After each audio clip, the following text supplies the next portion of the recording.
കോട്ടയം തിരുവാതിക്കലിലെ ഇരട്ടക്കൊലപാതക കേസിൽ പ്രതിയെക്കുറിച്ച് വ്യക്തമായ സൂചന ലഭിച്ചെന്ന് കോട്ടയം SP ഷാഹുൽ ഹമീദ്. പ്രതിയിലേക്ക് ഉടൻ എത്തിച്ചേരും.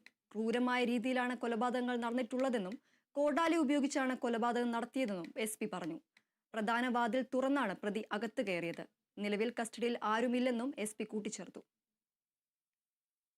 വ്യക്തമായ സൂചനകൾ കിട്ടിയിട്ടുണ്ട്. പ്രതിയിലേക്ക് ഉടനെ തന്നെ നമ്മൾ എത്തിച്ചേരും. വളരെ ബ്രൂട്ടലായിട്ടുള്ള രീതിയിലാണ് മർഡേഴ്സ് നടന്നിരിക്കുന്നത്. ഭർത്താവിൻ്റെയും ഭാര്യയുടെയും മൃതദേഹങ്ങൾ 2 വ്യത്യസ്ത റൂമുകളിലായിട്ടാണ് കിടക്കുന്നത്. നമ്മളിപ്പോൾ FIR രജിസ്ട്രേഷൻ പൂർത്തിയായതിനു ശേഷം ശാസ്ത്രീയ പരിശോധനകൾ, വീഡിയോ ദൃശ്യത്തിൻ്റെ സഹിതം ശാസ്ത്രീയ പരിശോധനകൾ, ഡോഗ് സ്ക്വാഡിൻ്റെ പരിശോധന, ഫിംഗർ പ്രിൻ്റ് പരിശോധന, ഇതെല്ലാം കൃത്യമായിട്ട് നടക്കുന്നുണ്ട്. വീടിൻ്റെ ഫ്രണ്ട് ഡോറ് തുറന്നാണ് കയറിയിരിക്കുന്നത്. അത് ഒരു സ്ക്രൂ ഡ്രൈവർ ഉപയോഗിച്ച് തൊട്ട് സൈഡിൽ ജനാല തുറന്നിട്ടാണ് ഇത് തുറന്നിരിക്കുന്നതെന്നാണ് നമ്മളിപ്പോൾ അസ്യൂം ചെയ്തിരിക്കുന്നത്. അതുപോലെ ഈ വെപ്പൺ എടുത്തിരിക്കുന്നതും ഈ വീടിൻ്റെ ഔട്ട് ഹൗസിൽ നിന്നാണ് വെപ്പൺ എടുത്തിരിക്കുന്നത്. ആ വെപ്പണാണ് ഉപയോഗിച്ചിരിക്കുന്നത്. വെപ്പൺ നമുക്ക് ലഭ്യമായിട്ടുണ്ട്. കോടാലിയാണ് സാറേ? കോടാലിയാണ്.